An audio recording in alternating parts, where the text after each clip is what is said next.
More on variable performance. Every cell in our body has a clock. All the clocks are kept in step by the regulating function of the pineal gland. Many of our biological needs and activities relate to a specific time of day. For example, functions associated with sleep are not required while running. Sleep taken during the day generally has less value than the same amount taken overnight. Humans are creatures of the day, so for about 16 hours in each 24 we are active, and for the other 8 hours we are asleep. Our ability to perform follows this circadian cycle, with the day portion being longer than the night. Its cyclical variability is particularly important for shift workers or those who travel across time zones. We're all familiar with jet lag. Your capability is more heavily influenced by what time your body thinks it is than what time it is on the clock. Performance is heavily influenced by the demands placed upon us. This is especially true if we have to pay attention to what we're doing or have to do some serious thinking. These involve our newer brain capabilities, which we'll refer to as System 2. Put aside for the moment the relatively thoughtless activity and general awareness taken care of by our older brain, which we'll refer to as System 1. System 2 has a very limited capacity. Thinking is linear, logical and rational. Activity is considered, deliberate and controlled. Thinking and acting demands combine to form workload. We may value the stimulation of being busy, but if demands are too high, we perform poorly.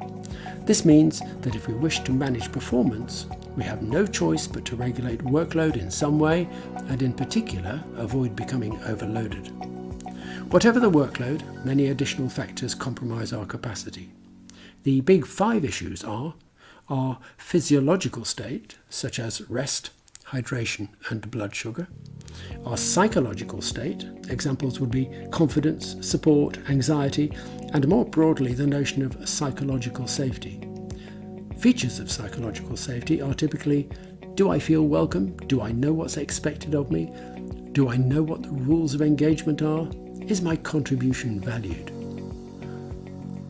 Next is, what is the nature of my relationships with the people that I work with? We'll return to this when we consider team dynamics. One negative influence is rudeness. We can measure the impact of rudeness on performance, and it is huge. Is the physical environment right? Not too hot, cold, noisy or crowded? Lastly, is technology available and appropriate, reliable, and does it work intuitively? Or do I have to think for it? Performance and capacity are related. Limited mental capacity limits performance. Of the physiological influences listed previously, tiredness and hunger heavily compromise capacity. Running late increases anxiety, causes us to rush, and consequently be more likely to make mistakes. Getting angry often results in rash decisions, poorly considered activity, and fractured relationships. Think of your mental capacity represented as a bucket. Hungry and tired shrink your bucket. Angry and late are a really poor use of limited capacity. Their first letters can be used to spell halt, which, interestingly, is a synonym for stop. A terrific coping strategy.